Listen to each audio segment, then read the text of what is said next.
Hello everyone and welcome back to Yu-Gi-Oh! Duel Academy.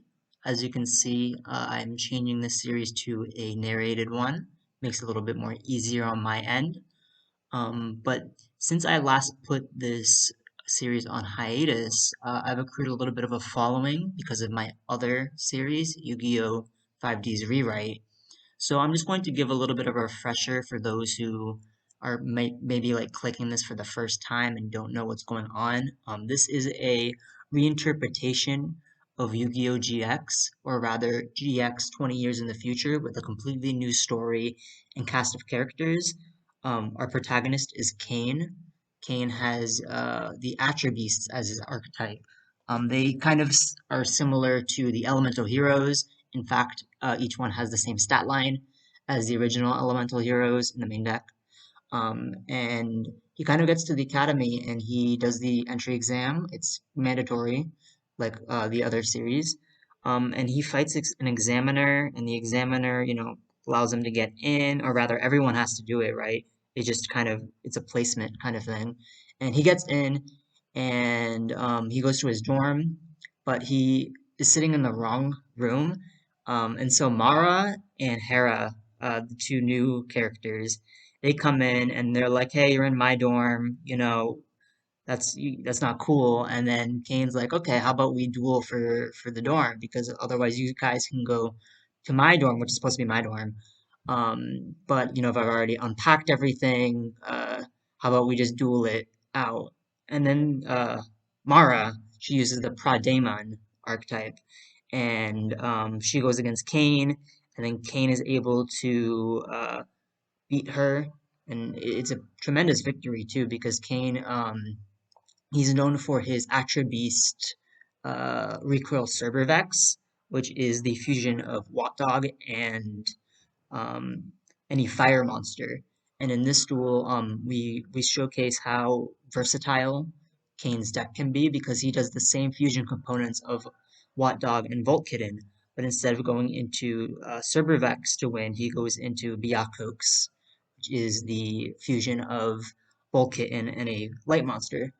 And Mara uses her Prademon archetype is in a series of demons inspired by clothing, and the fusion monsters, they're kind of inspired by emperors, and the entire basis of the archetype is to lower the attack of things. And then from there, uh, we see um, Kane. He doesn't know who his roommate is. He's only met him like once, and they are walking down the halls, and Kane sees like a duel between a random person and his roommate Drew. So Drew's going up against Manjome Crown, who is the son of Manjome Jun, which their mom is actually Asuka. Asuka is the counselor, the principal of this new iteration of Duel Academy. And so, as you can see, being the child of two prestigious, amazing duelists, he probably has a little bit of a legacy to him. And that's the kind of thing about Crown, is that he doesn't like being associated with his parents. He wants to be his own person. So he's going against Drew, and Drew uses the avant-garde archetype, which is basically a painting theme archetype.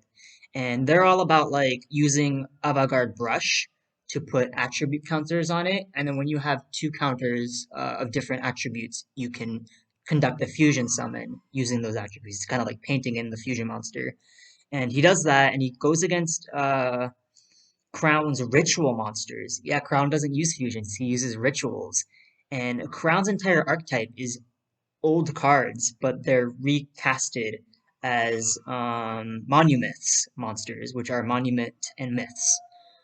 So he has like uh, they're basically statue versions of old characters. So you have like Ital Cyber and Chthonian Soldier and Baby Dragon. They're all like these rock light monsters, and we we find Crown just ritual summoning his new monster or his ace monster for the first time, which is a Monument or Surreal Eyes Monument Dragon, which can be ritual summoned when a fusion monster is summoned.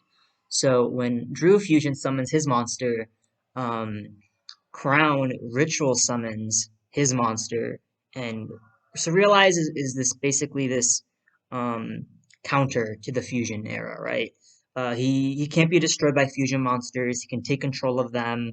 He is just basically that's how he's gotten so good because everybody uses fusions. Obviously, there's synchros and exes in this AU. We'll be seeing that in future episodes. But for right now, fusion is like the main thing. And then so he beats Drew.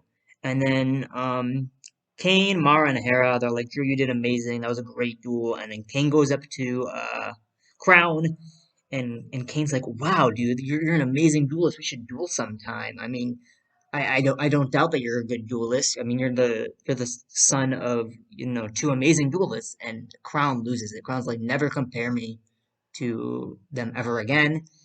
And I also don't have the time to duel you. And then he just walks away. And then from there, you see that this is the rivalry, right? This is Kane is the protagonist, and Crown is the antagonist or the rival, the secondary figure. Um, and then where we left off is there is a school project going on in which you need to duel your roommate. From here, Drew is actually more involved with the cast because he was distant just because I wanted to use him for the crown duel to kind of reveal crown. So Mara goes up against Hera. They're the two roommates, and this is the first time they're ever dueling. Actually, it's funny. There was a joke where Hera was like, I'm surprised it's the first time we're dueling. And then Mara's like, yeah, I'm always asking you to duel. And Hera's like, yeah, you're asking me to duel at 3 in the a.m. because we watch scary movies and, we uh, you can't go to sleep, and so that's an indecent time to go to bed. But they duel it out, and Mara is victorious.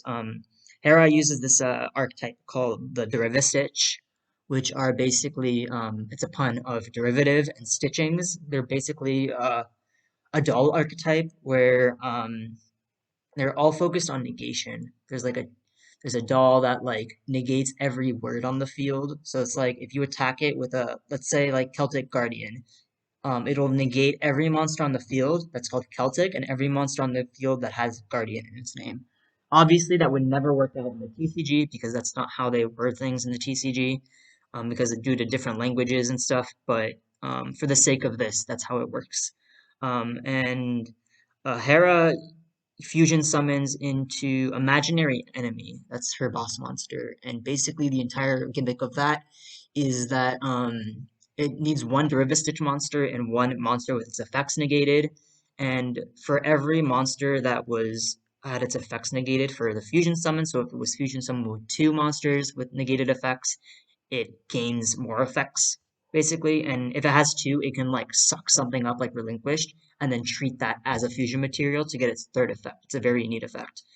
Um, but Mara actually beats her, uh, revealing her second monster. I actually never talked about her first monster. Her first monster is called Sovereign Parchfiend, which is also a fire fusion monster. There's a little bit of a dynamic between Mara and Kane because both of their true ace monsters are fire type. But Mara reveals her second fusion monster, which is called Volavile Dynast, I believe it's called. It's a dark monster, and it kind of sucks the attack of every special summon monster on the field, and then she gains attack from that, and then she's able to win from there. A little bit of a trivia about Mara monsters is that all of her ace monsters have the same attack stat as Janochi or Joey's ace monsters. So Sovereign Parchfiend has the 24-20 attack stat. Volavile Dynast has 25-12, I think, which is Summon Skull.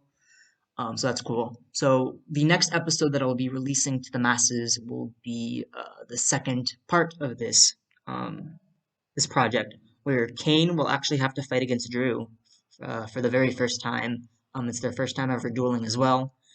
So yeah, stay tuned. I'm currently in the process of working on that, so I'll see you guys later.